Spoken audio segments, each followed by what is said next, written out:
Amazing Grace.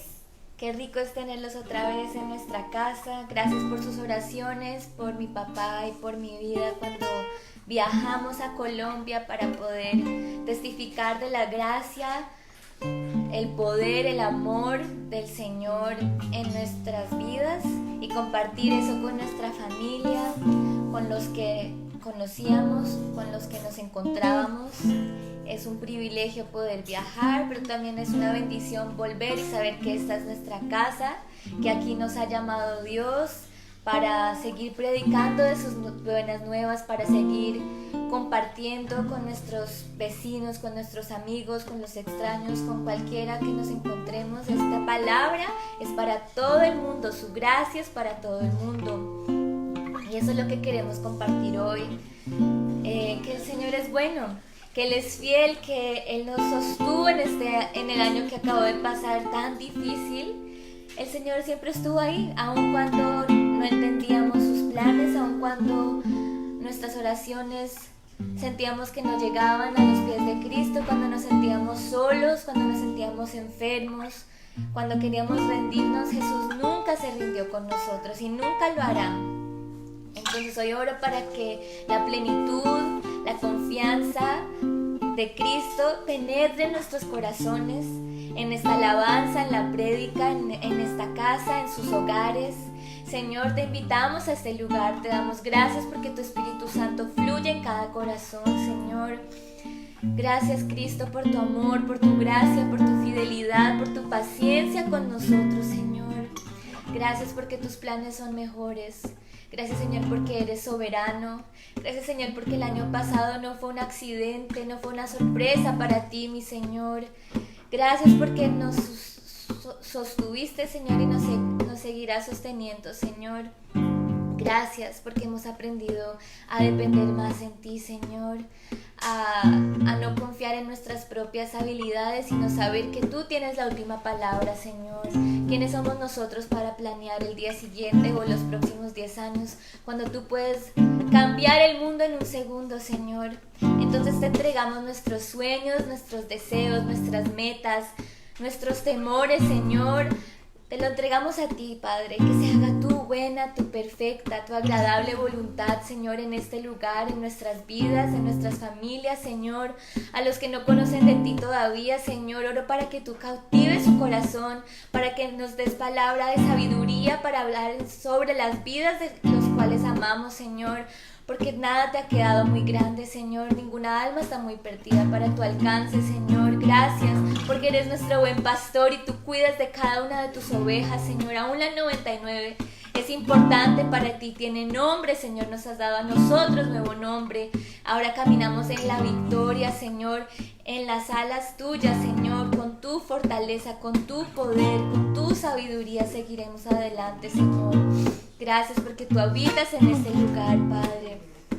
Toda gloria, toda honra, toda victoria es tuya, Señor. Todo poderío, Padre, eres el alfa y el omega, el principio y el fin, Señor. Y eso cantaremos hoy.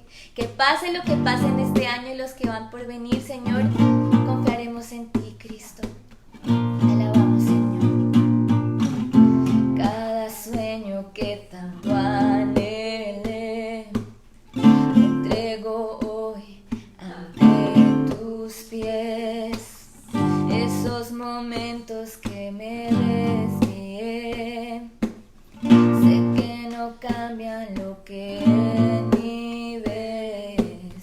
Quedé cansada de tanto luchar, en tu presencia quiero descansar. Poderoso Rey vencedor, no importa lo que enfrente, aquí estarás. Aun cuando no se mueven los montes frente a mí, aun cuando no se abren las aguas, hoy aquí. Aun cuando no hay respuesta de mi clamor a ti, confiaré, confiaré, confiaré en ti.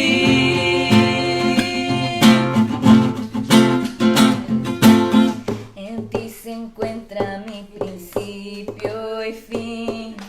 No hay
debilidad, Señor. En nuestra lucha, Señor, tú estás ahí. En nuestra incertidumbre, tú nos das confianza y fe, Señor. En nuestro temor, tú nos das paz. Cada obstáculo, Señor, podemos derrumbarlo a tu lado, Señor. Nada te quedó muy grande, Padre. Eres nuestra fortaleza, eres nuestra roca, eres nuestra ancla, Señor. Sabemos que te estás moviendo en nuestras vidas, en las vidas de nuestros amados, en las vidas de los que conocemos, Señor. Que sea tu Espíritu a través de nosotros. Gracias porque el mismo Dios que levantó a Lázaro de la muerte todavía existe, Señor. Tiene el mismo poder de levantar cada corazón caído, cada enfermo, cada persona en la soledad, en la depresión. Tú tienes el poder de traer restauración y sanidad a sus vidas en el nombre de Jesús, Señor. Gracias, Padre, porque confiamos en ti, en tu poder, Señor. Te entregamos nuestras alabanzas, Padre. Te entregamos este año, Señor, que se haga tu voluntad. Aquí estamos, Señor.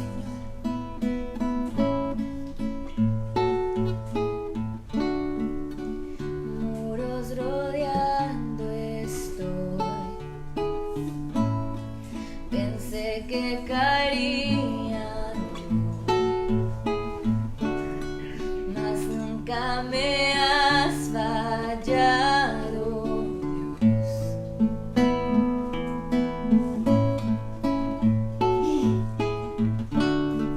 La espera terminará. Sé que has vencido ya. Nunca me has fallado, Dios. Y confiaré. En ti confiaré. Tu promesa sigue en pie.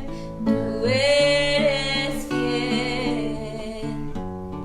Confiado andaré. En tus manos estaré.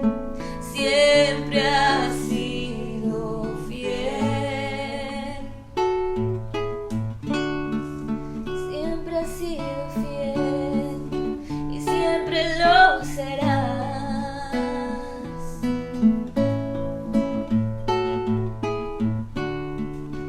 La noche acabará. Tu palabra se cumplirá. Mi corazón te alabará. En ti confiaré. En ti confiaré. Tu promesa sigue en pie. Tú eres fiel. Confiado andaré. En tus manos estaré. Tú eres fiel.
harás otra vez. Yo sé que tú mueves montañas, yo creo en ti.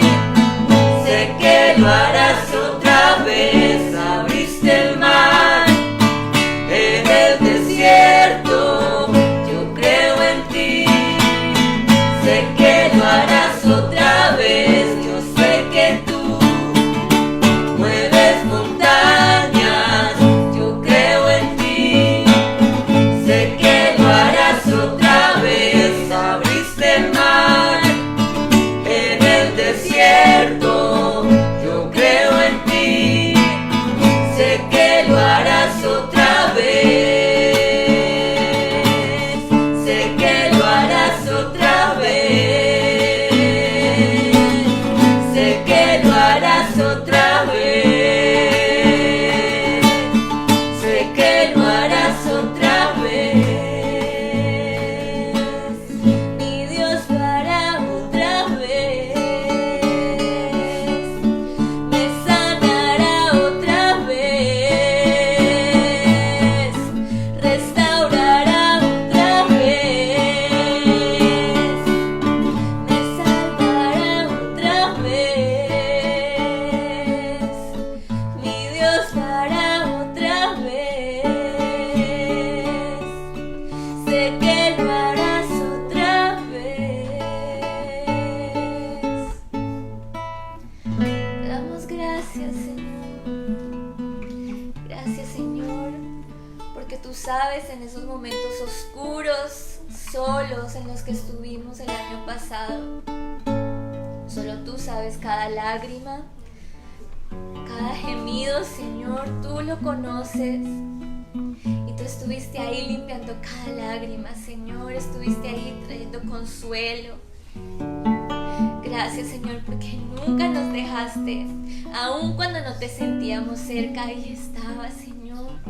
Gracias por las personas que pusiste a nuestro alrededor. Gracias por tu palabra que tiene el poder para levantar al muerto. Te entregamos nuestro corazón, Señor. Te entregamos nuestras vidas. Y descansamos en ti, en nuestro Padre Celestial. Señor, solo tú nos das propósito. Solo tú nos das el motivo para vivir y seguir adelante, Señor. Pase lo que pase. Eres fiel, Señor. Has movido montañas en nuestras vidas. Has abierto los mares para nosotros. ¿Quiénes somos nosotros para dudar de nuestro Señor? No le ponemos atención al mundo, a lo que dice el mundo, Señor, porque nuestro Dios está sobre toda cosa, sobre toda criatura. Tú gobiernas, tú eres rey, tú reinas, Señor, tú tienes la última palabra. No le tememos al futuro ni al presente. No somos atados a nuestro pasado, Señor. Tú nos has dado toda libertad, toda plenitud para caminar en tus buenos caminos, Señor. Para deleitarnos en tus deliciosos pastos este año y los que siguen, Señor. No para escondernos, sino para invitar a cada oveja, a cada rebaño de tu iglesia, a disfrutar de tu rebaño, a disfrutar de tus pastos, Señor, a disfrutar de tu agua de vida, a disfrutar de tu pan, a disfrutar de tu plenitud, a disfrutar de tu sabiduría, a disfrutar, Señor, de tu poder, a disfrutar, Señor, más de tu palabra, más de tu revelación, Señor, a disfrutar, a disfrutar, a disfrutar, Señor, porque hay una sobreabundancia, Cristo, no hay más escasez, Señor. Donde el mundo trató de traer escasez, Señor, tú trajiste provisión. Donde el mundo trajo enfermedad, tú trajiste, Señor, sanidad, Padre. Gracias porque aquí habitas tú, aquí habita tu victoria, Señor. No le tememos, Señor, al virus, Señor, no le tememos a la escasez, porque, Señor, tenemos todo y más en ti, Señor. Esta iglesia descansa en ti. Esta iglesia te entrega sus sueños. Cada semilla, Señor, guíanos, ponla tú. Tú traes, Señor, el fruto. Tú traes la cosecha, Señor. y la que ya tenemos, Señor, que no la menospreciemos, Cristo, que aunque se vea pequeña para nuestros ojos, es grande y dará fruto por generaciones, Señor. Los hijos de nuestros hijos, Señor, se llevan con ellos el legado de tu gracia. ¿Qué más pedir, Señor? ¿Qué más riqueza, Señor?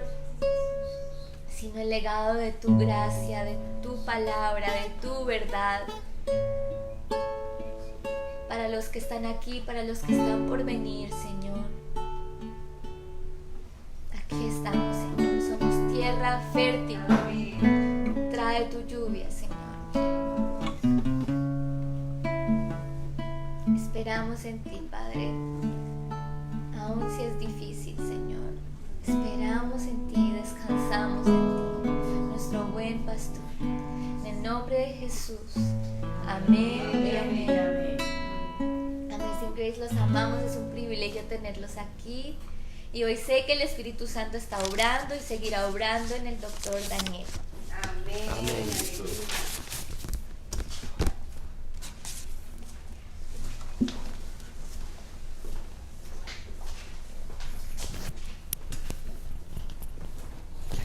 Gracias, Alvarito.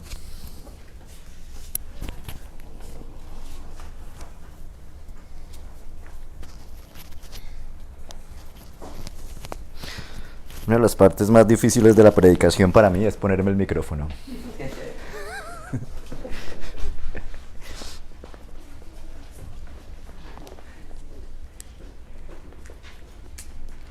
Y en un sentido muy, muy grande, preferiría que hoy esa fuera la parte más difícil.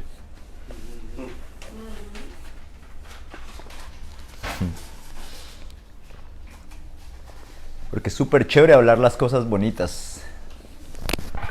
Uno se siente bien.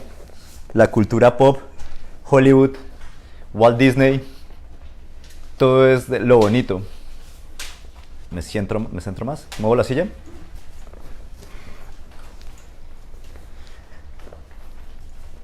Walt Disney, Hollywood, todo es lo bonito. Y obvio que hay belleza en lo bonito. Hay belleza, obvio, es la definición. Bello y bonito son sinónimos. Bueno, dentro de una curiosidad, en realidad, bonito es el diminutivo de bueno.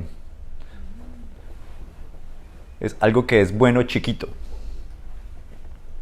Solamente hago un chiste tonto, pero hoy no lo voy a hacer.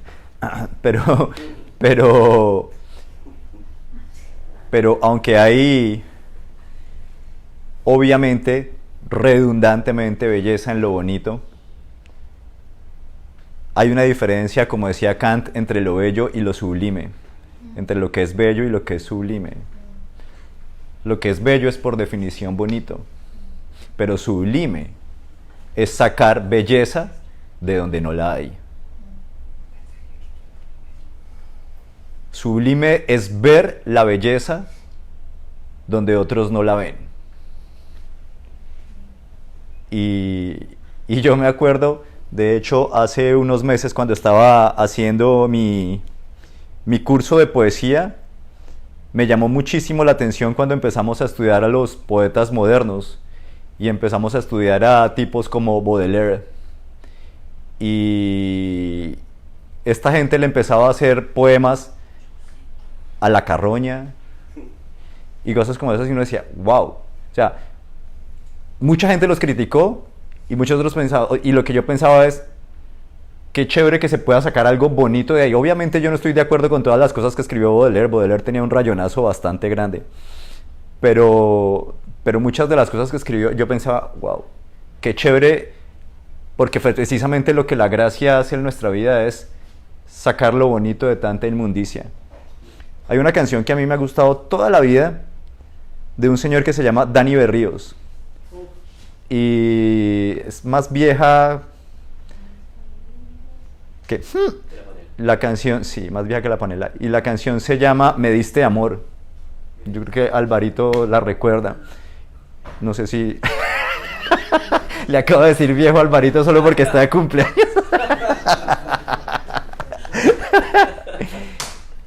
y el coro de la canción dice, es por eso que yo te amo, Cristo, y es por eso que te amo, Señor. Cambiaste mi vida y mi corazón y una nueva criatura yo soy. Y por eso, Señor, yo te canto y por eso yo te alabaré. Me diste amor cuando nadie me quiso amar, cuando nadie veía lo que había bello en mí. El Señor lo vio.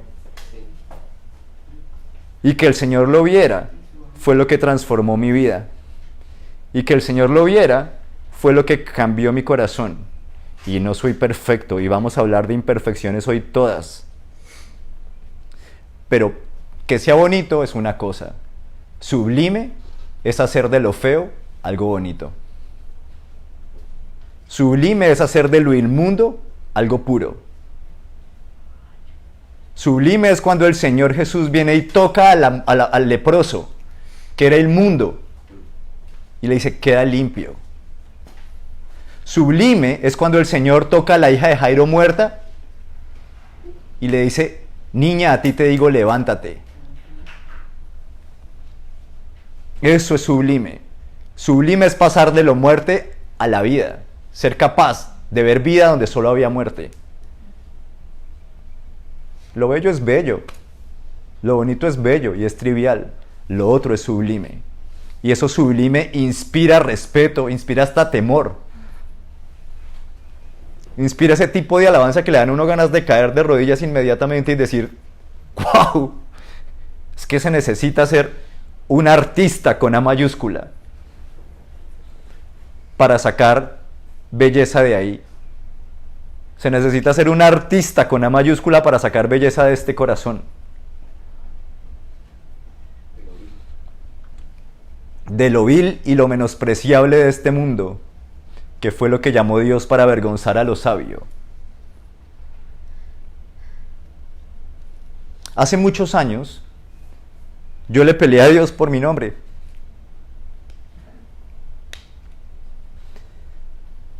A mí siempre en un sentido siempre me ha gustado mi nombre, pero cuando caí en cuenta de lo que mi nombre significaba, empecé a pelear con Dios. Porque sentía que no daba la talla.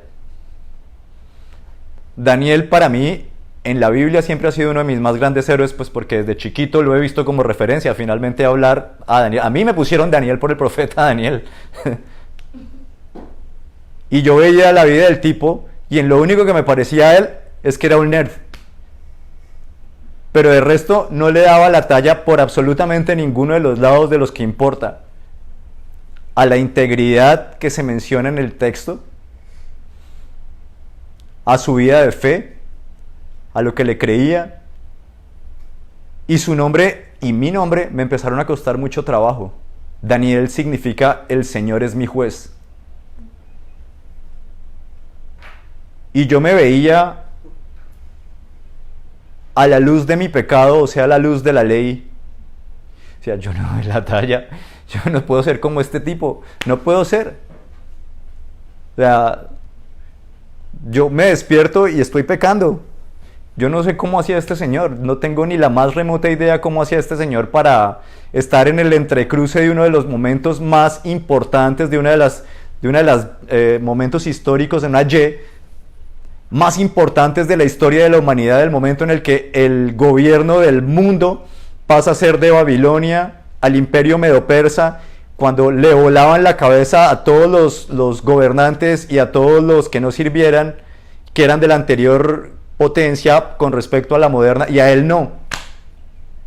Y adelante vienen y lo nombran los nuevos grandes reyes, lo nombran también asesor, así como los anteriores grandes reyes lo habían. Yo decía, juepucha, donde a mí me llegara a pasar una cosa así, no es que el rey medo-persa me hubiera quitado la cabeza, es que el rey de Babilonia me lo hubiera quitado hacía rato. Y la vida de confianza de Daniel en Dios era una cosa que me impresionaba. Y yo sufría mucho. Y recuerdo una vez pensando en David, y esto está en 2 de Samuel 24, cuando a David le da por hacer un censo militar.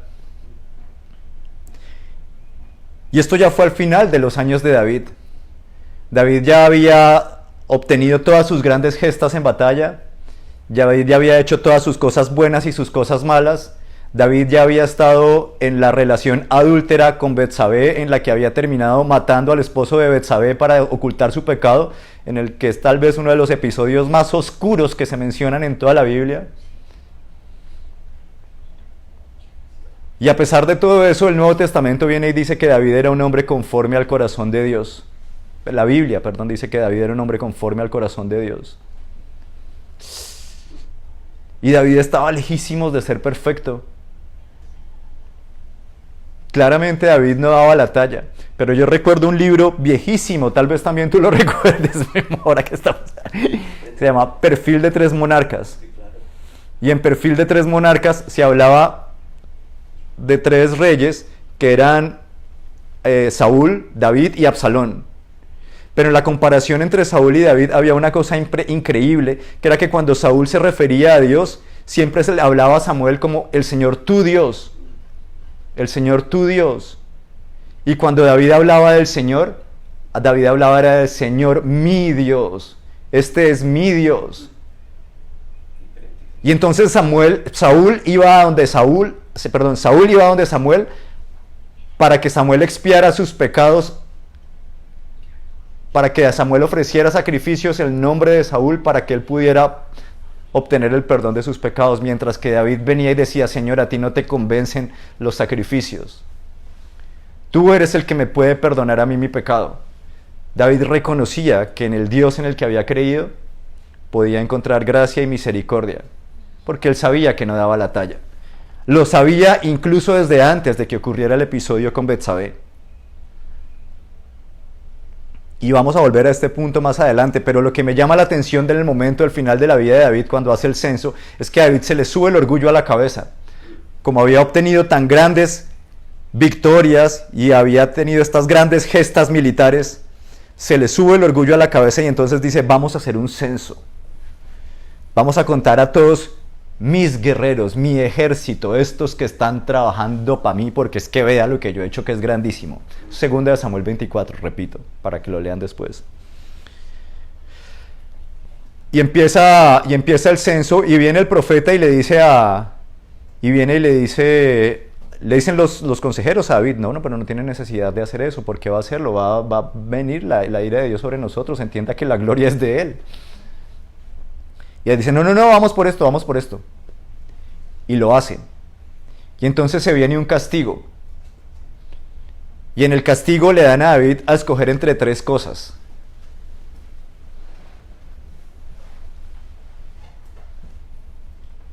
Dos de esas eran caer en manos de los hombres. Y una de esas era un castigo que venía de parte de Dios. Decía el texto, desde la perspectiva del Antiguo Testamento, obviamente. Y David dice: que se me venga el castigo de mi Dios, porque es que Él es bueno, pero que no vaya a caer yo en manos de los hombres, de mis enemigos, dice David. Juepucha, y uno dice: es que este señor sí sabía en quién había creído, en serio. David sabía en quién había creído. Y yo pensaba: es que David entendió quién era su juez. David se debería llamar Daniel, porque él sí podía decir: yo sé que el Señor es mi juez. Y él prefería que el Señor fuera su juez porque él sabía que su Señor era bueno y que el Señor lo iba a disciplinar con misericordia.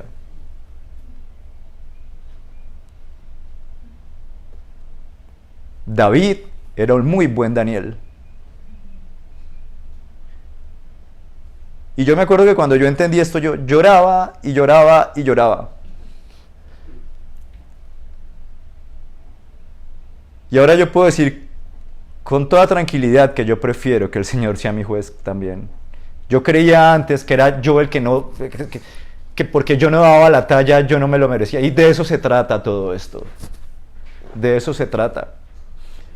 Santo Tomás de Aquino dijo en algún momento, acuñó una frase en latín que se hizo famosa dentro del pensamiento teológico en general, que era: oh felix culpa.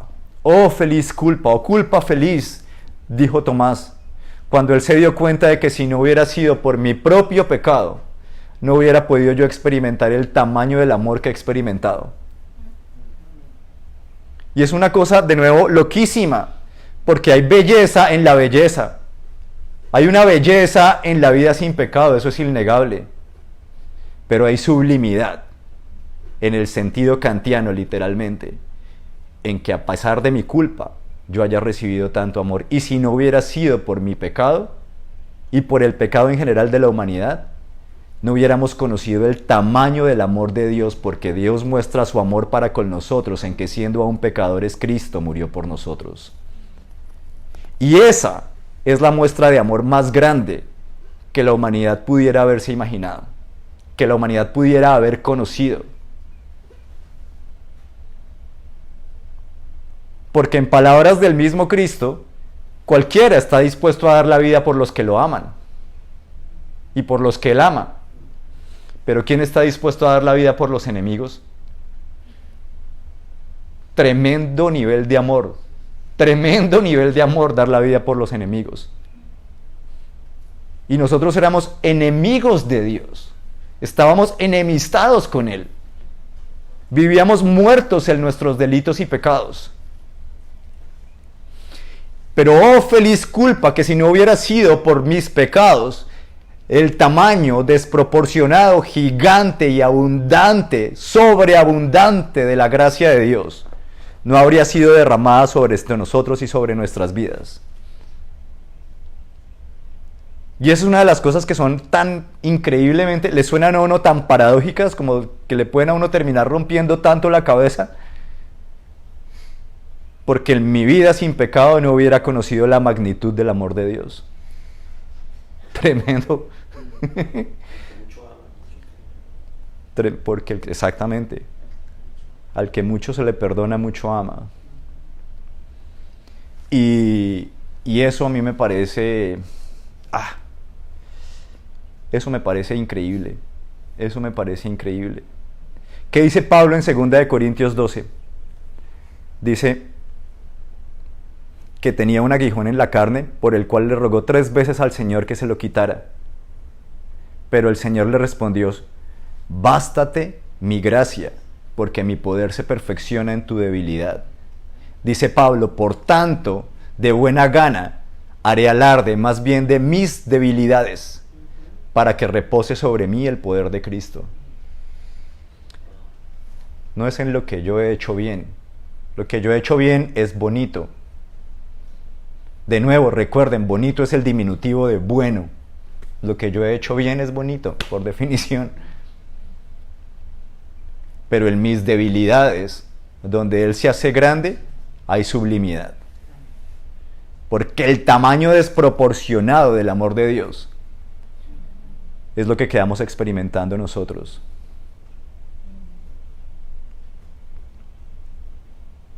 Y esa es la esencia del cristianismo. Esa es la esencia de la vida cristiana. La esencia de la vida cristiana es exactamente que yo era un pecador, pero su amor era más grande. Que donde abundó el pecado, como en este corazón, sobreabundó la gracia, como en la cruz de Cristo, por mi pecado, para que yo pudiera tener vida.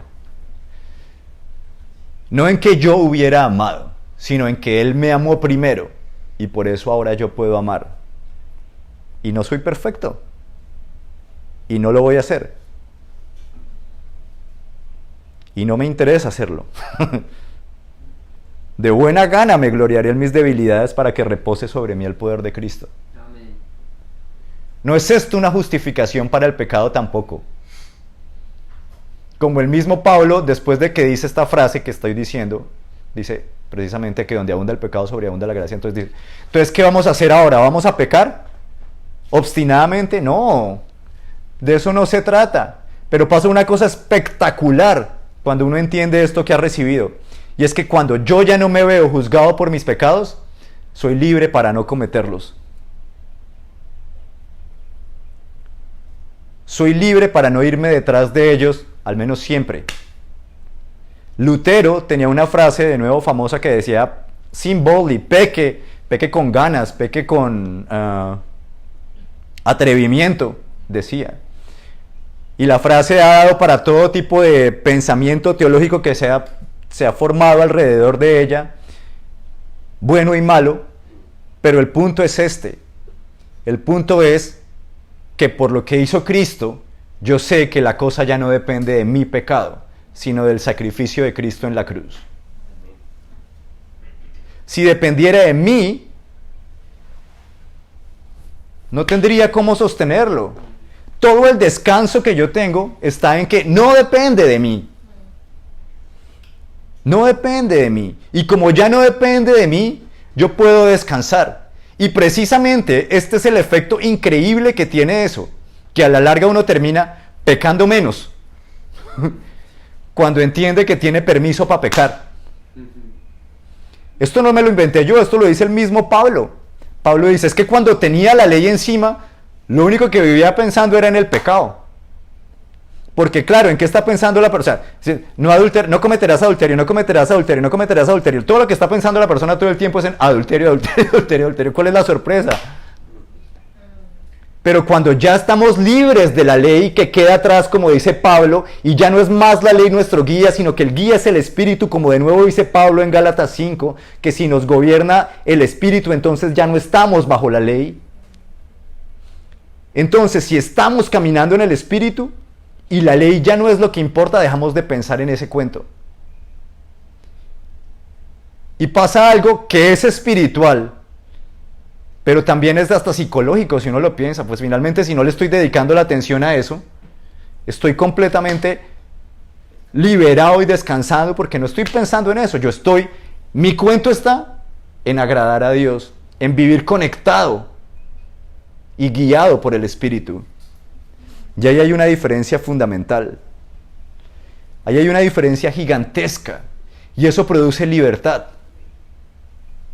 El problema del pecado es que el pecado nos lleva, es como si el pecado lo jalara a uno y lo pusiera a pensar otra vez en términos de la ley. Pero se necesita mucha fe.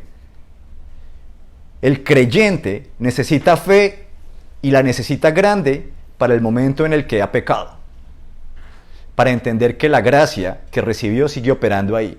Porque es que se nos metió un cuento en la cabeza extrañísimo también venido de esta concepción medio mágica de la oración de fe, de que uno hace la oración de fe, entonces esto se comporta como una cosa mágica, y es que la gente cree que los pecados, los creyentes, tendemos a creer que los pecados nuestros que se perdonaron, fueron los que se nos perdonaron hasta que hicimos la oración de fe. Y que de ahí para arriba, entonces ya hice la oración de fe y todo aquí en mi vida ahora va a depender de mí. ¿What? No.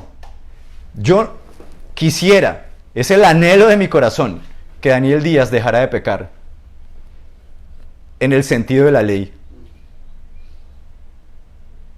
En muchos sentidos de la ley, en otros realmente no me interesa. Pero lo que yo tengo que entender es que la gracia de Dios y el sacrificio de Cristo en la cruz cubre mis pecados pasados, presentes y futuros. Y que no hay pecado en mi vida que esté fuera del alcance de esa cruz.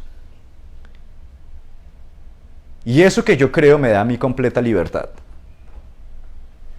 Eso que yo creo me da mi completa libertad. ¿Se dan cuenta? La cruz de Cristo hace que esa ley quede atrás. Que esa acusación, porque es que la ley es producto de la caída. Y entonces, antes de ir aquí a la Biblia y a lo que quiero compartirles, les voy a decir la razón de esta charla. Rabbi Zacarías, del que muchos me han escuchado hablar muchas veces, fue un gran predicador que murió en mayo del año pasado. Y antes habían salido a la luz ciertas cosas que se callaron de forma un poco radical, pero ahora salieron otras más a la luz hablando de pecados que él tenía en términos de su vida sexual. Y esas cosas han sido una noticia grande, han dejado con preguntas a muchas personas. ¿Cómo es que un líder tan grande del tamaño de Rabbi le empiezan a aparecer estas noticias? ¿Y qué pasó? ¿Qué pasó? Y la gente tiene preguntas. Y muchas personas se han acercado a mí con interrogantes, con cuestionamientos. Y es difícil. Muchas de las personas cercanas a él están tristes, desilusionadas. Muchas se sienten engañadas, obviamente. Y es difícil. Es difícil aceptar estas cosas y es difícil digerirlas porque uno dice, no, pero un tipo de semejante estatura, ¿cómo le va a pasar una cosa de estas? Una de los más grandes agravantes de esta situación realmente es que esto nunca salió a la luz, sino hasta ahora, después de que Rabbi murió como medio año después.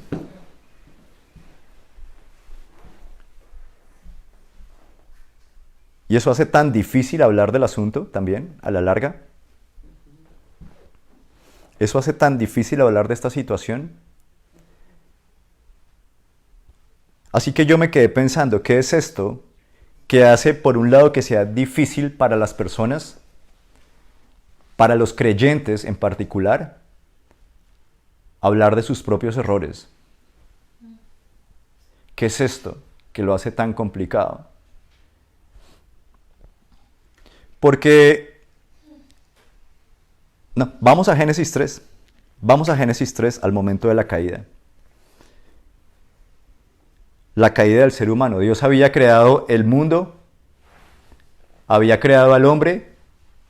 Dentro de este planeta había puesto un jardín especial que se llamaba el Edén, que era una cosa literalmente paradisíaca. La expresión paradisíaca viene de que ese era el paraíso. Y entonces crea al hombre. Y entonces estaba aquí, Génesis 3 comienza, la serpiente era más astuta que todos los animales del campo que Dios el Señor había hecho. Así que le preguntó a la mujer, ¿es verdad que Dios les dijo que no comieran de ningún árbol del jardín? Fíjense lo que empieza haciendo la serpiente comienza engañando. La serpiente comienza manipulando la información. Había un árbol en todo el jardín, del cual Dios les había dicho, ese no. Un árbol. Pero la serpiente viene y les dice, ¿es verdad que Dios les dijo que no comieran de ningún árbol del jardín? Solo es un cambio en una palabra, de un a ningún. Y cambia toda la información que la frase conlleva.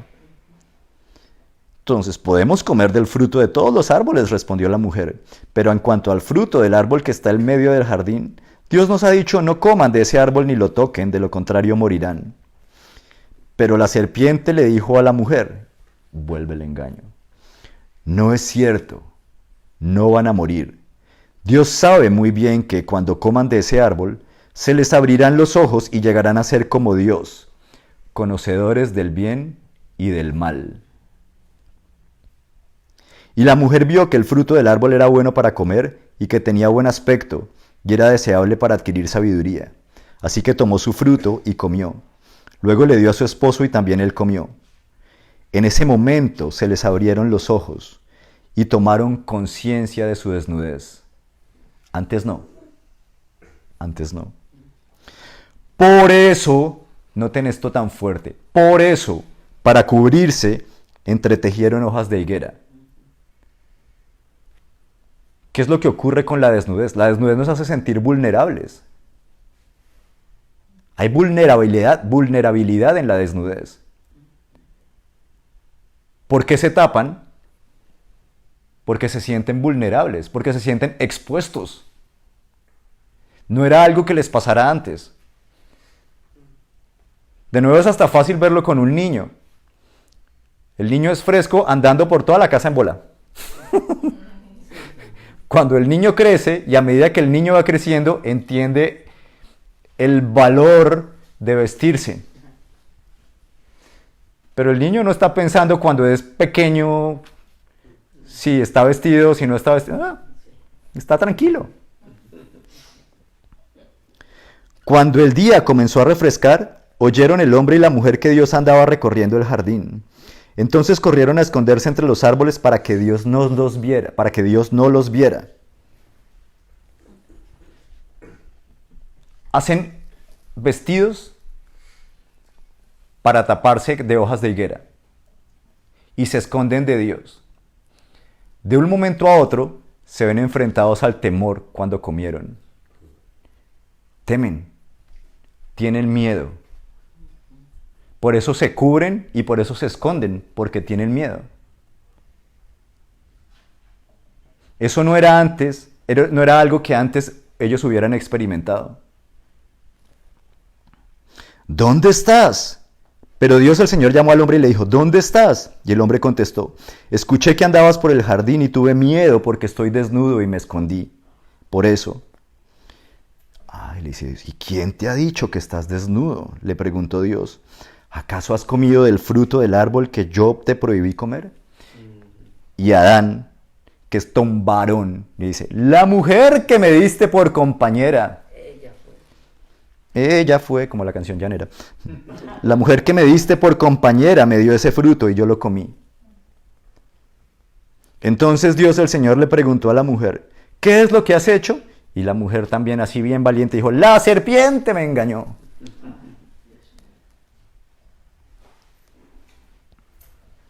Y apenas cae el hombre, el ser humano, Dios el Señor le dijo entonces a la serpiente, por causa de lo que has hecho, maldita serás entre todos los animales, tanto domésticos como salvajes. Te arrastrarás sobre tu vientre y comerás polvo todos los días de tu vida. Pondré enemistad entre tú y la mujer, y entre tu simiente y la de ella. Su simiente te aplastará la cabeza, pero tú le morderás el talón. Apenas hay la caída del hombre, está la primera promesa de restauración en la Biblia. Dios le está diciendo, yo voy a proveer lo que te va a salvar. Este versículo, que es Génesis 3:15, se le conoce como el protoevangelio. La primera notificación en la Biblia de que la salvación iba a venir de Él y de arriba.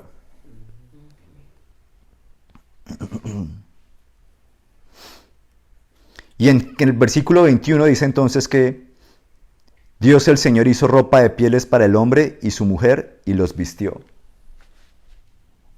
Porque una vez expuesta la desnudez, tienen que taparse.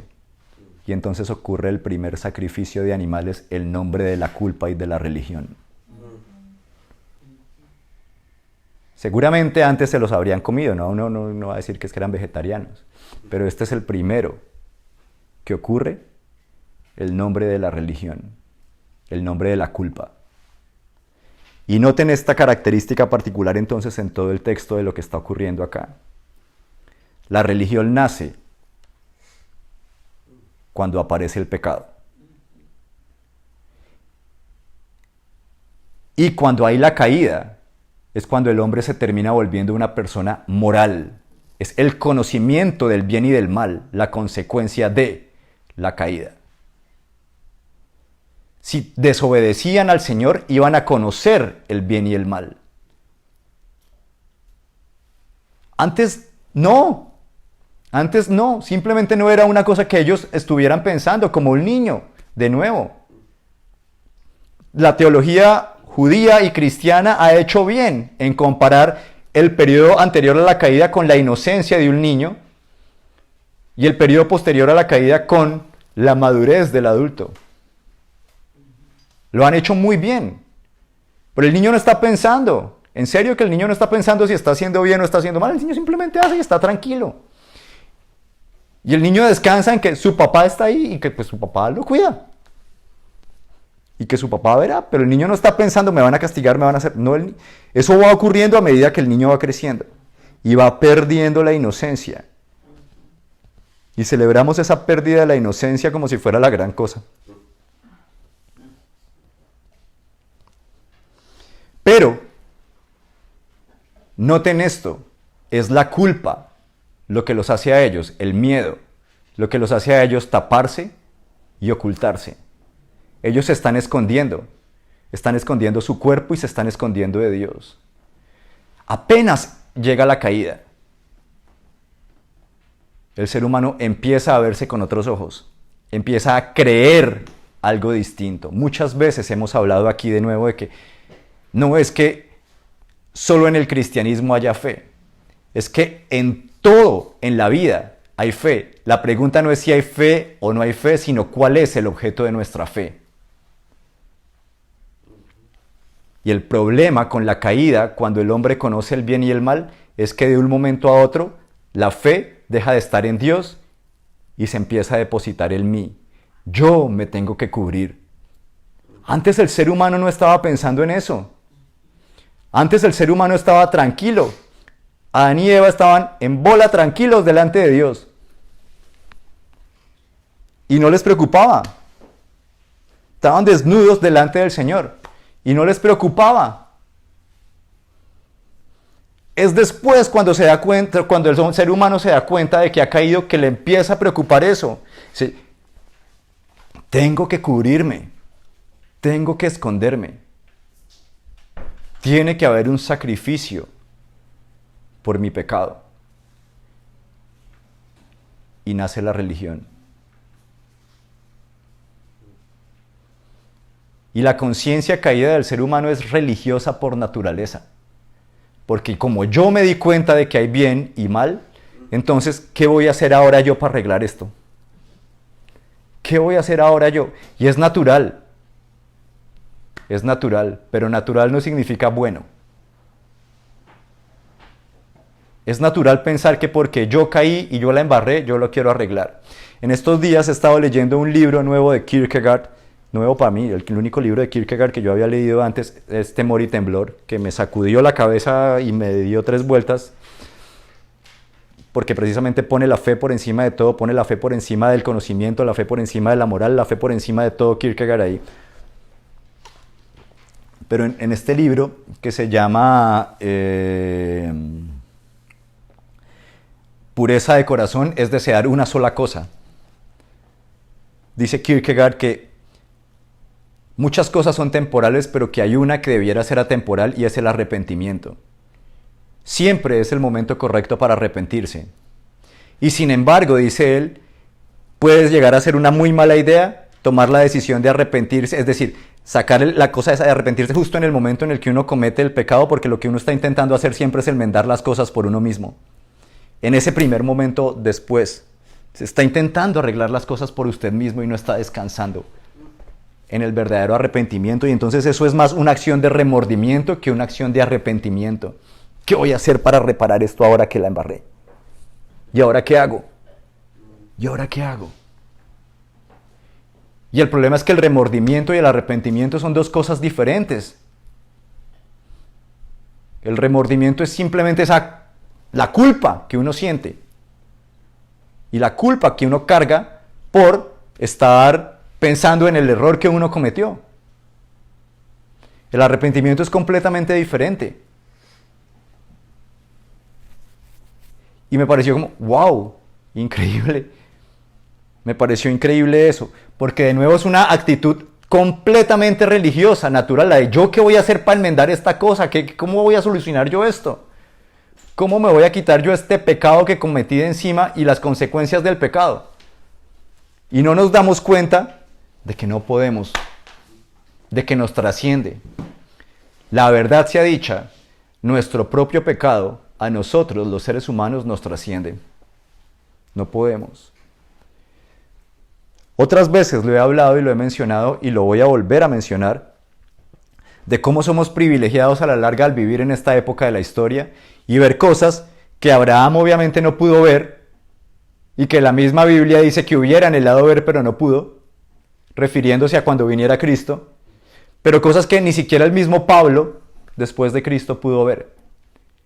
Y es el efecto del pecado y el efecto de la gracia al tan largo plazo. Porque él lo creía y él lo vivió, claro. Pero el efecto que ha tenido eso en el curso de la historia lo vemos nosotros. Y he mencionado aquí precisamente cómo a Abraham le pareció que era simplemente una nochecita de pasión que hasta la mujer le había autorizado cuando se metía con Agar, con la sierva de la esposa, que era culturalmente aceptado en la época. No, pues es que como yo no puedo tener hijos, le dice Sara, pues acuéstese con mi sierva y los hijos de mi sierva, como era la costumbre, pues pasan a ser hijos míos, porque finalmente es mi sierva. Y entonces Abraham se va, se mete con esta mujer a regañadientes. El mal no quería ir.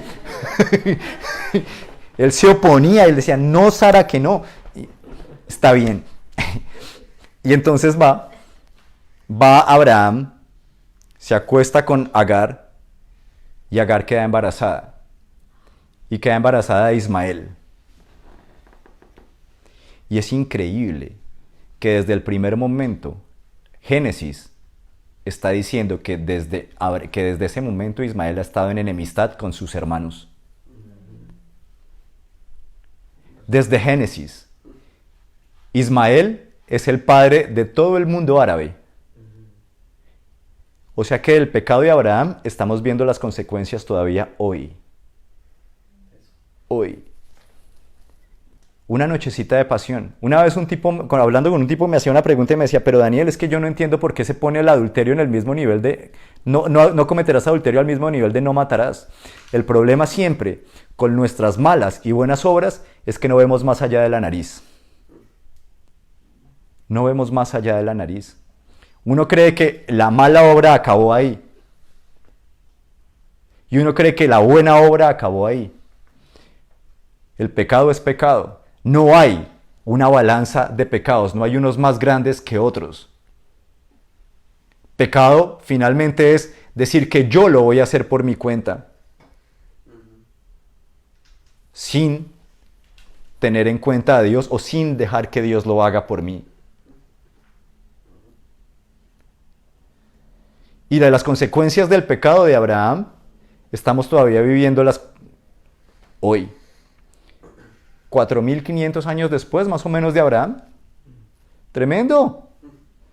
Tremendo. Y entonces yo le hacía esta pregunta a la gente muchas veces. ¿Quién creen que produjo más muertes en la historia? ¿Abraham o Hitler? Y la gente responde de una, Hitler. Pues claro, imagínense Hitler, pues es más malo que la carne de burro. Pero es que Abraham le lleva una ventaja de 4.450 años. Y todas las personas que han muerto de 4.500 años para acá por culpa de la nochecita de pasión de Abraham, no son pocas. Con seguridad son más. Porque no ha parado. Hay una guerra fratricida, de hecho, entre los cuales los mismos musulmanes se matan entre grupos distintos. Eso es gran parte del problema de lo que ocurre en Oriente Medio. Que los que son de una facción se matan con los que son de otra facción, bla, bla, bla, bla. Luego vienen los judíos y obviamente todos quieren matar a todos los judíos, todos los musulmanes. No todos. Es que la cosa fuerte ahí religiosa. Y quieren matar también a los cristianos. E Ismael ha estado en guerra con sus hermanos desde el principio, dice Génesis. Es tan fuerte eso. Es tan fuerte cuando uno lo piensa. La paga del pecado siempre ha sido muerte. El pecado produce muerte. Y miren las consecuencias. De generación en generación en generación. Y uno diría, esto es súper desconsolador, ¿o no? ¿Y yo qué hago con mi pecado? De hecho, cuando yo pensaba en eso, yo vivía súper atribulado. Yo decía, ¿y yo qué hago con mi propio pecado? Cuando yo pensaba... Me molestaba tanto, de hecho, me daba cierto consuelo saber que al menos Lutero sufría mucho también por sus pecados, antes de entender la gracia, sufría. Lutero se la pasaba confesándose. A Lutero lo tildaban de loco. Lutero casi que los otros monjes le decían, ya no se confiese más. Sí, en serio. Porque el tipo vivía con una conciencia de pecado grande. Y yo decía, ¿y es que los otros cristianos, será que en serio no pecan? ¿O no es que no se dan cuenta de su propio pecado? ¿O por qué hacen la diferencia cuando en realidad no existe? Y el mío me martirizaba y me acusaba constantemente. Y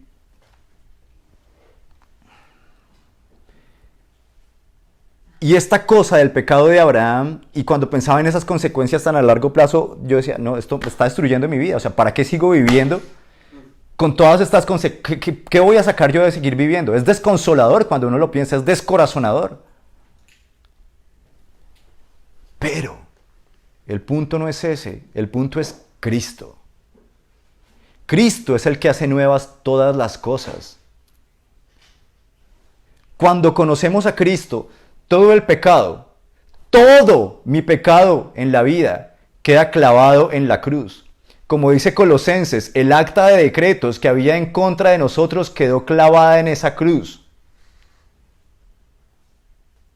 Ya no hay acusación ni juicio contra mí, porque Él pagó la deuda por mí. Hay una canción de Jesús Adrián Romero que dice así, ¿no? Él pagó la deuda por mí y ahora soy libre y esclavo por amor. Es una cuestión de fe, señoras y señores, creerle a Dios, que tomó mis pecados y los dejó en la cruz. Es una cuestión de fe. Es una cuestión de fe. Y el contraejemplo para la vida para el efecto que tuvo el gran pecado de Abraham es Pablo, de hecho. Pablo debiera ser recordado como un matón. Él debiera ser recordado como un matón. Finalmente Pablo fue el autor intelectual del asesinato de Esteban. Y ese es el que se menciona. No es el único que hubiera cometido. Él mismo dice, yo perseguí a la iglesia de Dios. No dice yo, no solamente estaba refiriéndose a Esteban, está haciendo el grupo grande.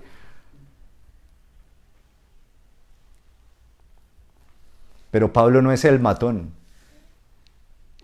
Pablo es el ex matón que fue hecho una nueva criatura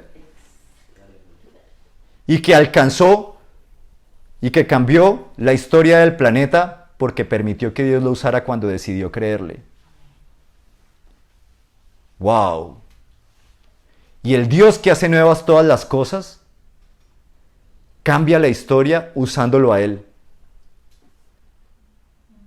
El tamaño de la figura de Pablo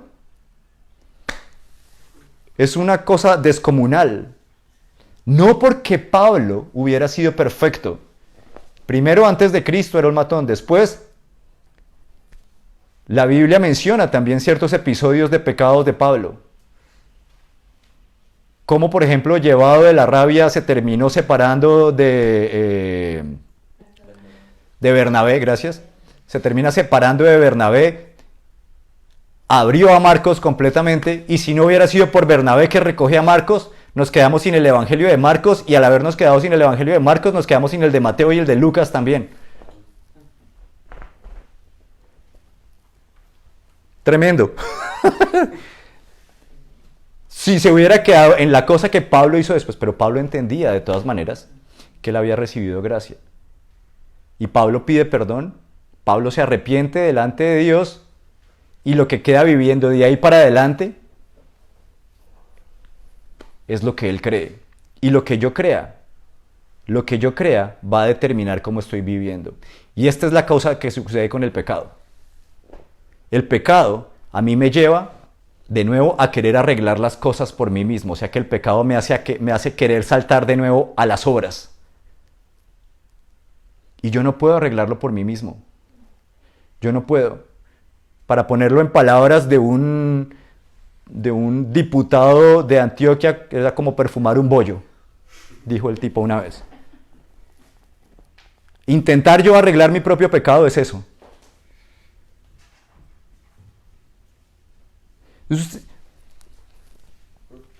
Es que me trasciende, yo no tengo cómo. Si el pecado es una cosa espiritual, entonces ha de arreglarse espiritualmente. Y el pecado es una cosa espiritual con consecuencias también en este mundo material. De nuevo, el problema con nosotros es que como solo vemos, no vemos más allá de la nariz. Entonces pensamos además que las consecuencias solamente son físicas. El problema grande ni siquiera son las consecuencias físicas, el problema grande son las espirituales. Obvio que no hay ninguno más grande, ni siquiera el de Abraham, ni el de David, ni ninguno pues al que se le vea más el alcance finalmente que al de Adán y Eva. El de Adán y Eva finalmente termina arrastrando a toda la humanidad. Pero lo que sucede con eso es que de nuevo, cuando uno peca como Adán y Eva, uno quiere arreglarlo por su propia cuenta. Uno quiere arreglarlo por su propia cuenta. Uno toma la hojita de higuera para taparse. ¿Y qué es lo que protege una hoja de higuera? Díganme. ¿De qué protege una hoja de higuera? No, de nada. De nada. Una hoja de higuera no protege. Pero uno cree que sí protege. Menos mal que no fue de ortiga, dicen por acá.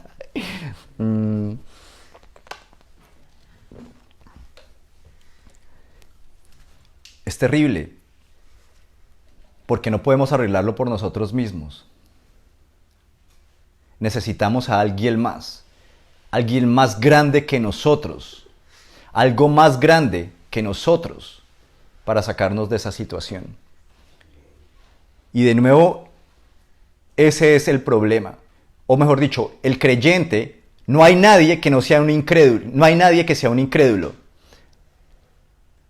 La pregunta siempre es, ¿qué creo? ¿Y qué estoy creyendo?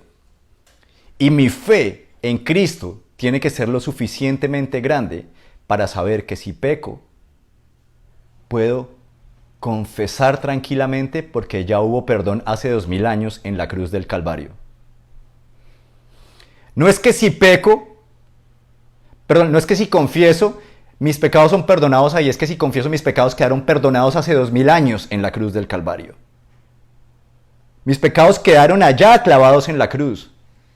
Y es un acto de creer que mis pecados quedaron allá, lo que me permite a mí confesar tranquilo mi pecado.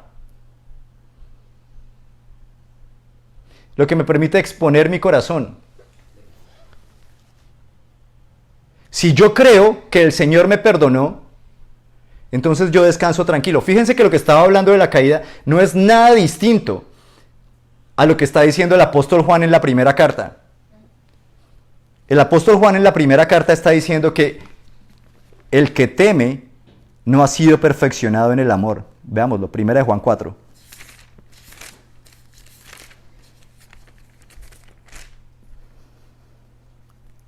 Al final del 17 y el 18. En el amor, dice Juan, no hay temor. No hay temor, sino que el amor perfecto echa fuera el temor. El que teme espera el castigo. Adán y Eva cubriéndose y escondiéndose. Así que no ha sido perfeccionado en el amor. Tremendo esto. Tremendo. Porque el pecado lo que hace es que se nos olvide la verdadera naturaleza del Dios que tenemos. Esa es la situación con el pecado. Se nos olvida que nuestro Dios es un Dios de amor. Dios no se volvió Dios de amor cuando murió Cristo. Dios ha sido amor por toda la eternidad. Y su amor queda revelado de forma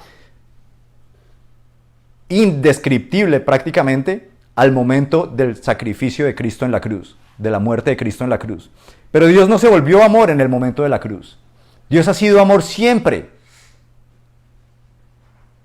Y entonces lo que termina ocurriendo cuando uno peca es que a uno se le olvida que Dios es amor.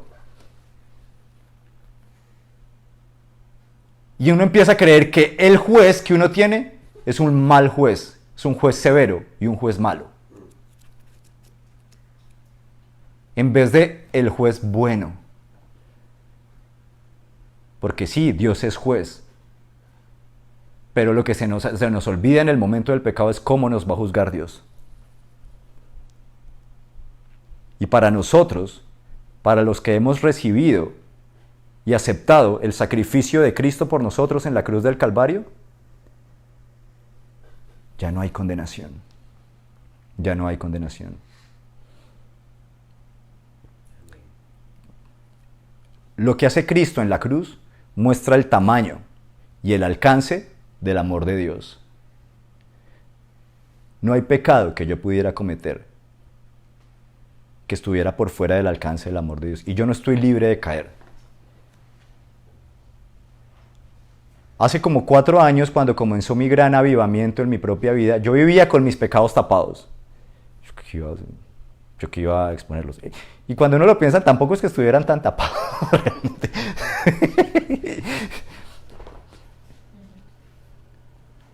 Pero lo que yo tenía en mi corazón no me permitía ser libre. Yo vivía más por apariencias, por la apariencia de una persona que no peca y se la pasaba pecando. Cuando viene esta crisis grande a mi vida, lo que ocurre ahí, yo me acuerdo del momento específico en el que el Señor me dijo, leyendo un libro de Andrew Murray sobre la oración, decía, confiese sus pecados. Confiese sus pecados porque tampoco va a poder estar tranquilamente en la presencia de un Dios santo con sus pecados a cuestas. Confiese sus pecados. Hable tranquilo de cuáles son sus pecados. Y yo me acuerdo que llorando empecé a escribir. Y empecé a escribirle a la gente que había ofendido y diciéndole, Señor, perdóname, y a las personas a las que había ofendido les empecé a mandar correos diciendo, perdóname por haber hecho esto, estoy arrepentido. Y... Uy, qué cambio. Qué cambio. Uno le da claro que da pavor confesar. Uno cree que se lo van a comer vivo. Y seguramente muchas personas sí van a responder así. Otras van a responder con gracia. Pero el Señor va a restaurar. Y cuando uno confiesa, al fin y al cabo, cuando uno confiesa sus pecados, está creyendo que Dios es bueno y que Dios puede perdonar y que Dios puede restaurar y que Dios puede hacer nuevas todas las cosas. Que mi Dios, que es bueno, es quien es mi juez. No un Dios malo. No un Dios severo, sino mi Dios que es bueno, es mi juez. Y eso es lo que a mí me permite confesar mi pecado. Y yo le oro a Dios intensamente. Yo sé que yo ahora amo mejor. Yo ni siquiera describiría mi vida ahora como una persona que peca menos. A mí esa me parece una descripción rarísima. Y cómo mide, no sé, eso es... Pero yo sé que yo amo mejor ahora.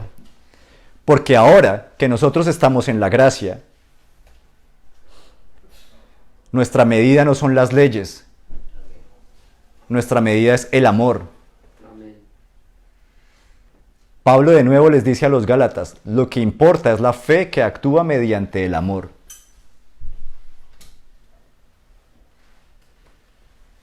Y es ahí donde yo veo todo dónde está el real problema de todo lo que mencionaba al principio, de lo que había acontecido con Ravi. Tristemente uno puede decir que a Ravi se le olvidó, o el temor fue tan grande que no le permitió confesar lo que había ocurrido en su vida. Y a mí no me sorprende que una persona peque o no peque. ¿De dónde me va a sorprender a mí si yo soy... ¿No? Como dice Pablo también, yo el primero de los pecadores. Pero si yo le creo a Dios, la confesión es natural. Porque las consecuencias las carga Él. Y como el mismo Pablo de nuevo viene y dice en Romanos 8, esas cosas, aunque fueran malas, Él las puede usar para un bien aún mayor. Después de que Pablo está hablando en Romanos 7 de cómo no da la talla por completo, y dice, miserable de mí, ¿quién me librará de este cuerpo de muerte? Termina Romanos 7 diciendo, mas gracias sean dadas a Dios por medio de Jesucristo.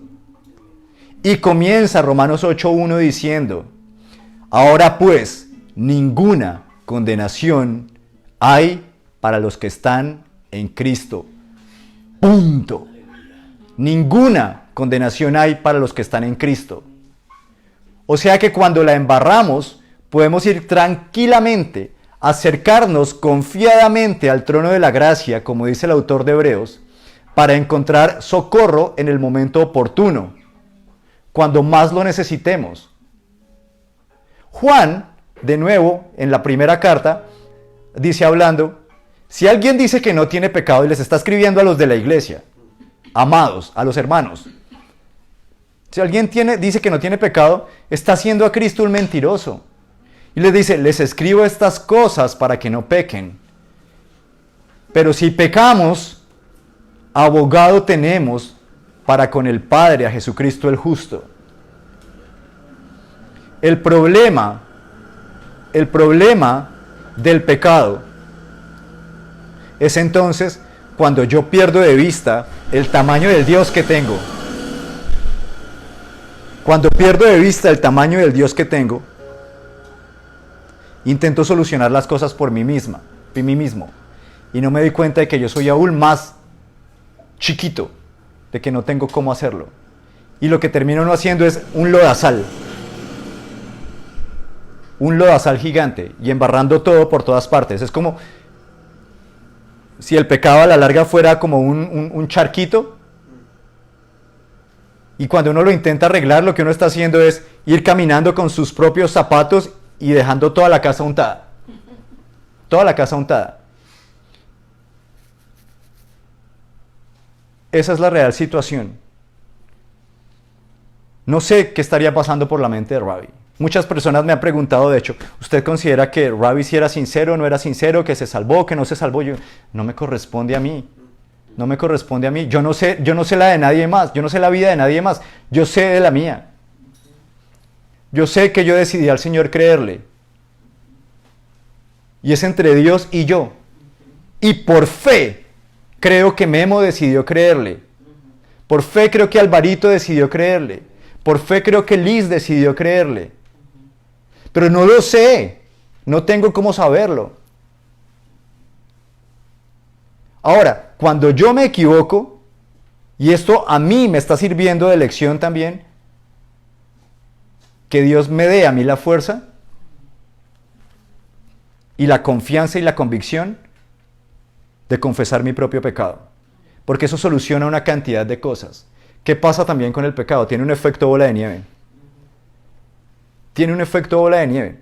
En el que cuando uno lo intenta arreglar, es como la bola de nieve que va creciendo y que va creciendo y que va creciendo. No, yo no puedo decir nada porque es que de mí depende todo este ministerio. Imagínense, este ministerio tiene mi nombre. Este ministerio tiene mi nombre. ¿Qué va a pasar con toda esta cantidad de gente que está bajo mi tutoría, mi tutela, debajo mío? Si yo digo lo que está ocurriendo, ¿qué va a pasar con toda esta gente? ¿Se va a quedar sin trabajo? Puro engaño. Entonces yo no puedo decir nada. Entonces es mi acción no decir nada. Siempre hay una acción. Siempre hay una acción. El punto es que las acciones están revelando qué es lo que creemos. Siempre. Y qué bueno que lo que nuestras acciones revelen sea que aquel en quien creemos es en el Dios bueno del cielo, que ofrece gracia y que ofrece perdón. Si desde el principio él hubiera abierto su corazón, tal vez otro hubiera sido el desenlace. Con seguridad otro hubiera sido el desenlace. Con seguridad. A hoy no podemos decir con tranquilidad nada. No tenemos las herramientas. Y es triste. Es triste. Mi oración, y sigue siendo mi oración, es por un lado que Dios restaure a su familia, que están sufriendo mucho en este momento, yo lo sé porque tengo varias personas cercanas. Que Dios restaure a las personas que están en su ministerio, porque hay mucho dolor, como decía, hay un sentimiento de traición. Oro por ellos. Y hasta de manera, yo no sé ni siquiera cómo ponerlo, pero póstuma le pido al Señor que Él delante de Dios se haya arrepentido de lo que hubiera hecho. Y entiendo, y no me gustaría haber estado en sus zapatos para tener que haber hecho eso, porque créanme, de nuevo, confesar, obviamente desde la carne no es fácil. Es cuando uno entiende el tamaño del Dios de amor que tiene, que la confesión se vuelve llevadera y manejable.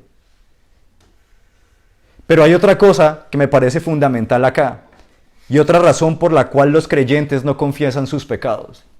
Y es porque esto que se llama iglesia, y hay que ponerlo entre comillas, es increíblemente farisaico.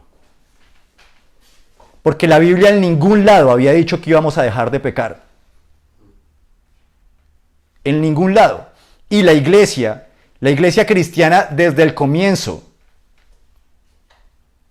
la evangélica actualmente, pero tradicional, la iglesia tradicional lo ha hecho desde el comienzo también, le ha puesto un valor gigantesco a la estatura moral. Y no se ha entendido que la estatura moral es una consecuencia de estar en la gracia y no un fin en sí mismo. Y que cuando se persigue como un fin en sí mismo, lo único que va a producir de nuevo es pecado. Porque cuando se vuelve un fin en sí mismo, se vuelve ley, otra vez. Moralina y moralidad. Se vuelve ley. Y muchos no confiesan sus pecados por temor a lo que venga a decir la iglesia después. Porque la iglesia lo único que hace es derramar juicio contra las personas. Lo cual es increíblemente ridículo porque ninguno de nosotros tiene la más mínima autoridad. Y vienen y toman versículos sacados de contexto. Como cuando el Señor está hablando en el Sermón del Monte, que dice que cuando uno está juzgando al otro se fije primero en la viga que tiene en el ojo y no en la astilla que hay en el del otro. Entonces dice el texto, saque primero la viga que hay en el suyo para que después pueda sacar la espiga que hay en el del otro. Y entonces vienen y se paran unos diciendo, no, ya yo me saqué la viga de mi ojo. ¡Ja! Yo me saqué la viga de mi ojo. Entonces ya yo puedo juzgar al otro. Cuando de todo lo que está hablando el Señor también en el Sermón del Monte es de nuestra propia incapacidad para dar la talla por nuestras propias obras de justicia. Así que cuando está diciendo, no juzguen a otros, está comparándolos directamente con los fariseos. Cuando el Señor en Juan 5 tal vez, estaba en Galilea y baja la fiesta de las enramadas en Jerusalén, que los hermanos le habían dicho que por qué se escondía. Baja y de un momento a otro empieza a predicar en el templo, a la vista de todo el mundo, y los fariseos y los judíos estaban bravísimos. Estaban bravísimos porque el Señor estaba predicando y estaba haciendo cosas en sábado. Les dice, pero si ustedes se la pasan rompiendo la ley. Ahí mismo en Juan 5 les dice, ustedes se la pasan rompiendo la ley. Y les dice, no juzguen según las apariencias, sino juzguen con justo juicio. Y entonces vienen los cristianoides y sacan esos versículos de contexto y entonces dice, ahora vamos a juzgar al otro. Podemos juzgar al otro por su pecado. Porque le está diciendo es, mire primero su propio pecado. Usted tampoco ha cumplido la ley, ¿por qué quiere ponerlo al otro al cumplirla? Y menos cuando estamos sanándolo y haciéndole bien en sábado. No juzguen según las apariencias, sino juzguen según el justo juicio de verse a usted mismo como pecador. Y cuando Pablo está hablando a los Corintios, en el capítulo 5, está hablando de un hermano inmoral. Y a mí me llama mucho la atención el título que le ponen en NBI al capítulo porque dice, juzguen al hermano inmoral. No, el punto no es ese, el punto es que se le llama hermano. No dejó de ser hermano. Y lo que está narrando en 1 Corintios 5 es fuertísimo.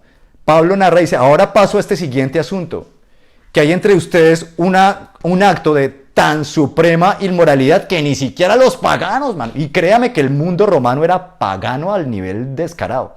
Pero decía, es que ni siquiera los paganos. Hay un tipo aquí que se está acostando con la esposa del papá. Ni los paganos. Y entonces Pablo les dice, expúlsenlo, miremoslo, 1 Corintios 5.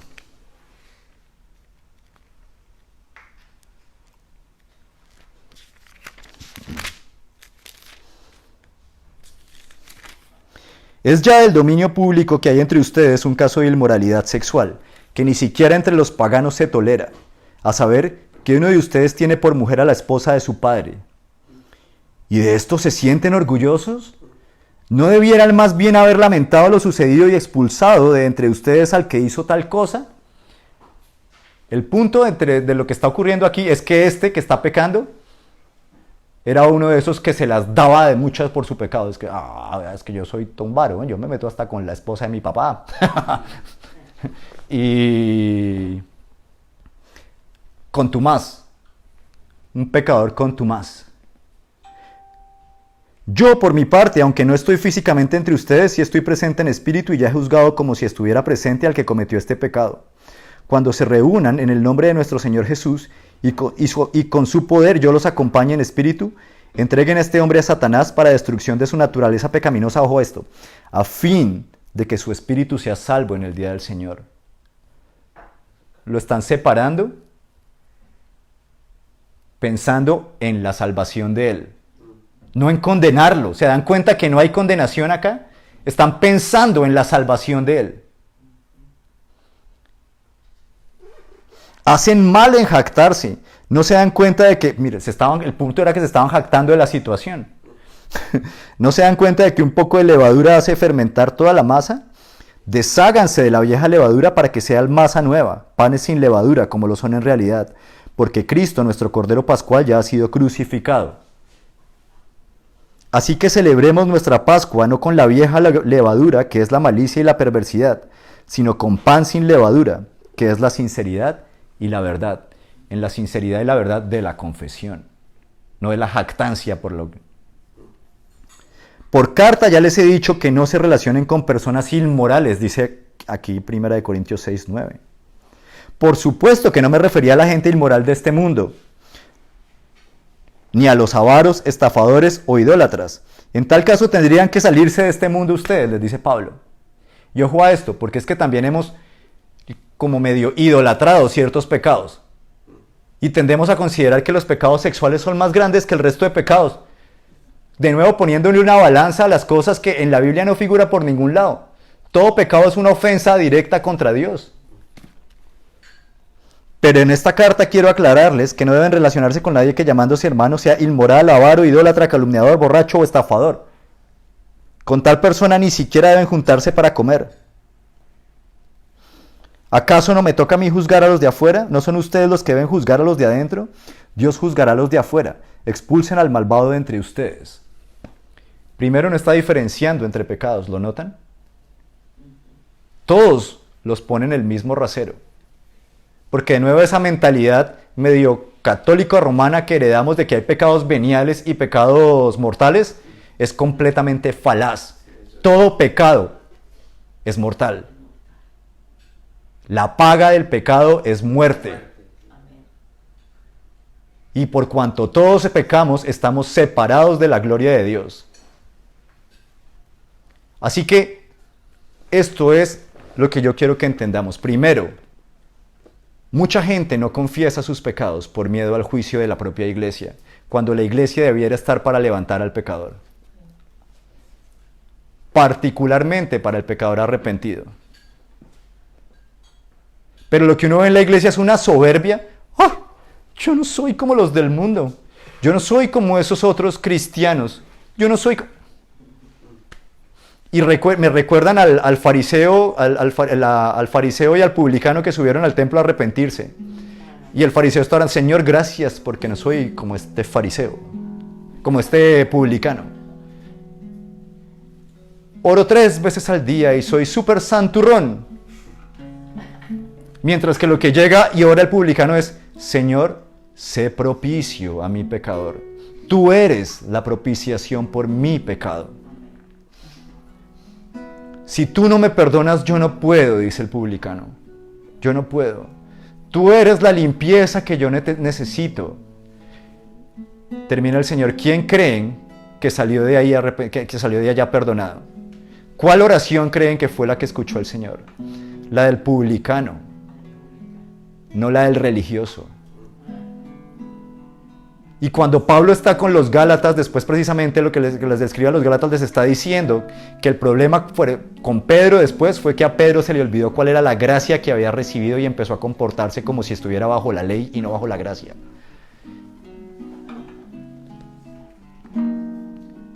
Y Pedro se equivoca. Y Pedro no pierde la salvación.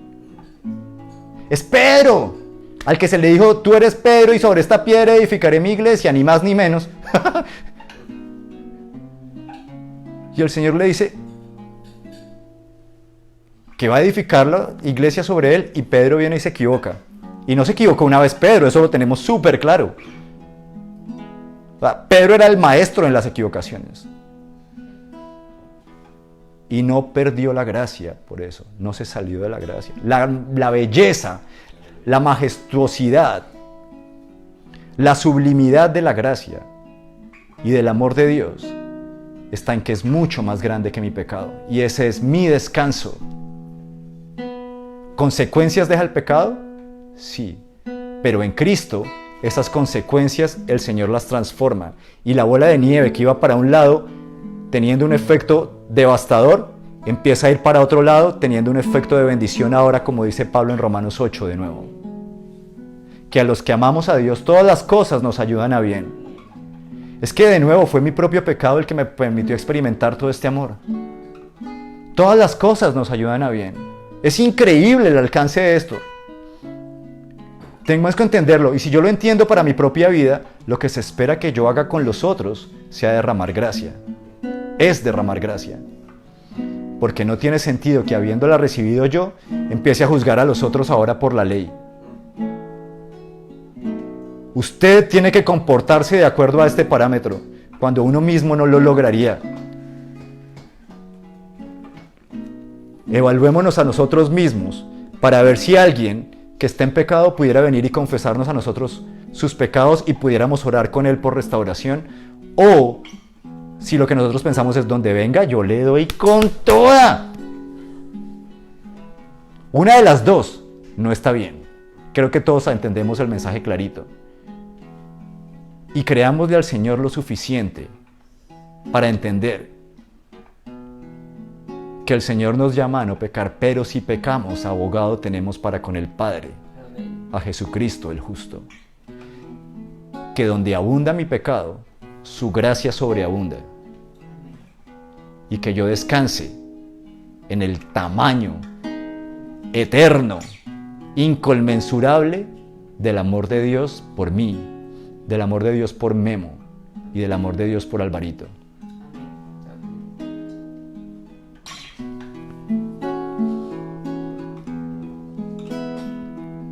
Razón de vivir, me diste cuando ya no tenía. Me extendiste tus brazos cuando el mundo me abandonó.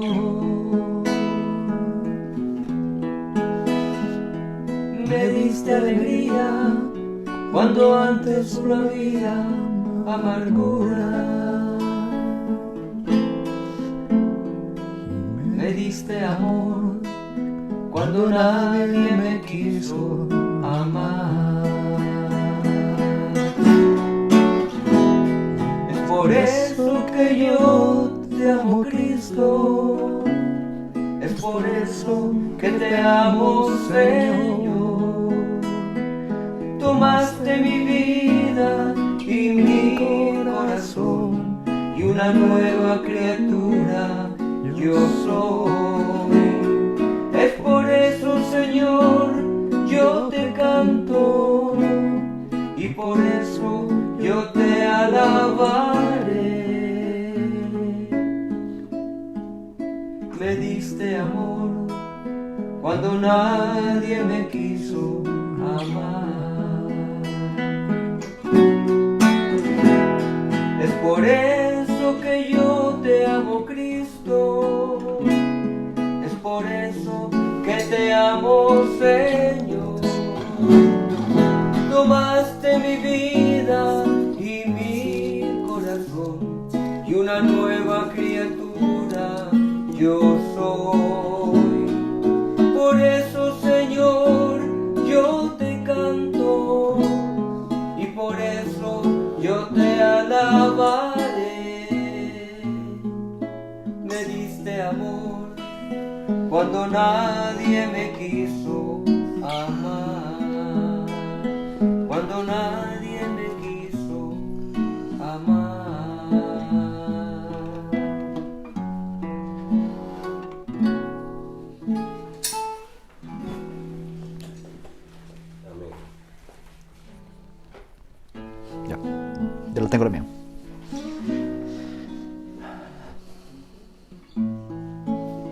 Tenemos un Dios que nos ama infinitamente. Y mi petición para este año, para todos nosotros, es que entendamos su amor, o al menos la desproporción de su amor. No nos va a caber en la cabeza tanto, no le cabe a uno en la cabeza tanto. Tanta belleza no le cabe a uno en la cabeza. Es demasiado, es demasiado.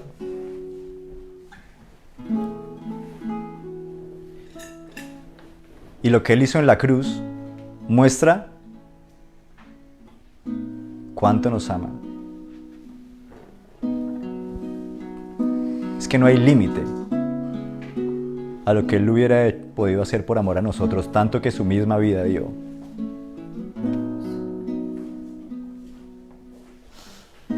Así que quiero que recordemos eso en este momento.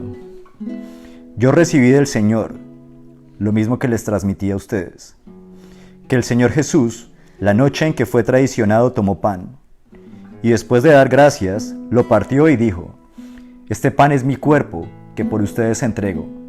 Hagan esto en memoria de mí.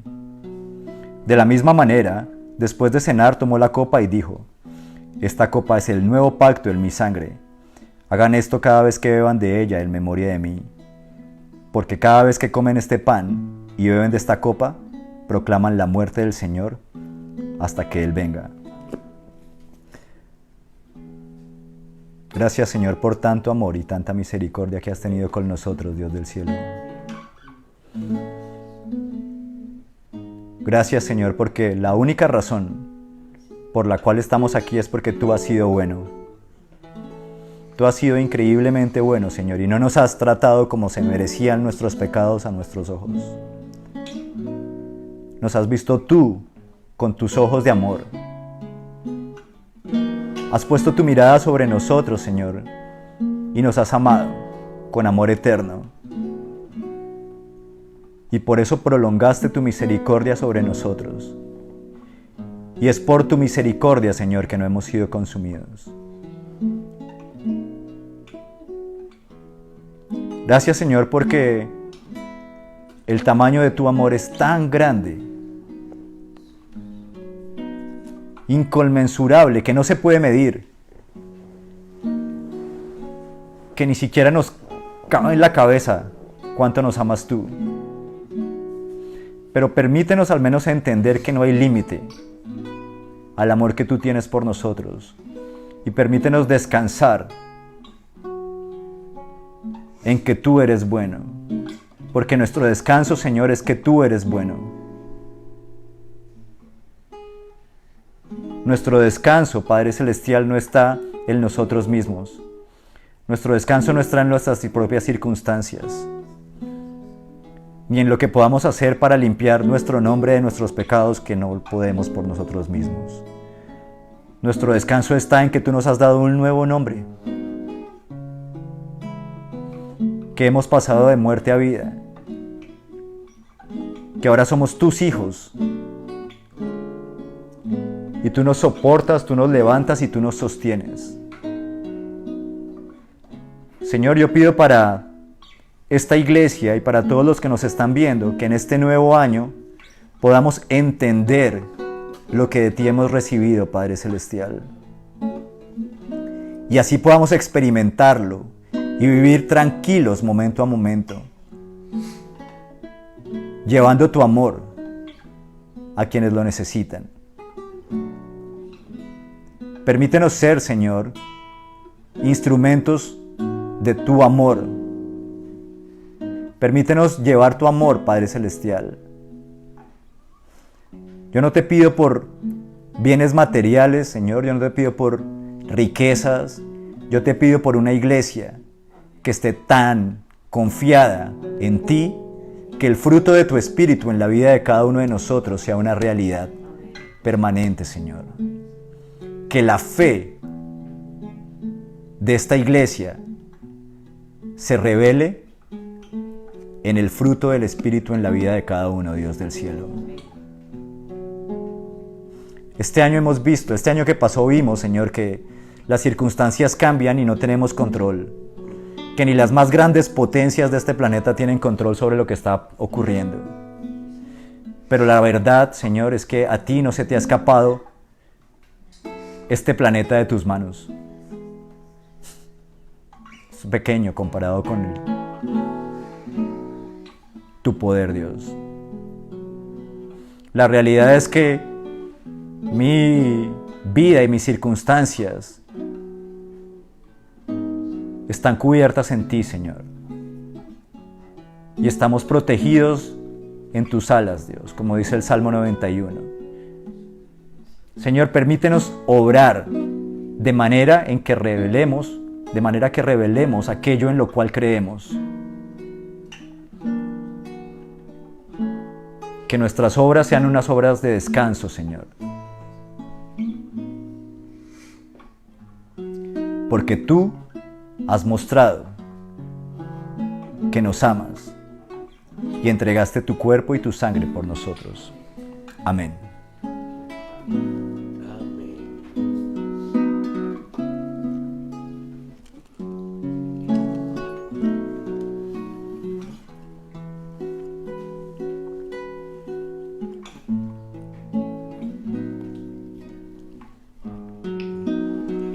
Bueno, iglesia, gente que nos acompaña por Facebook, un gusto haber estado con ustedes. Les deseamos de todo corazón que el Señor los llene de su espíritu en este 2021. Amén. Y que puedan experimentar todo su amor y toda su gracia. Que Dios los bendiga.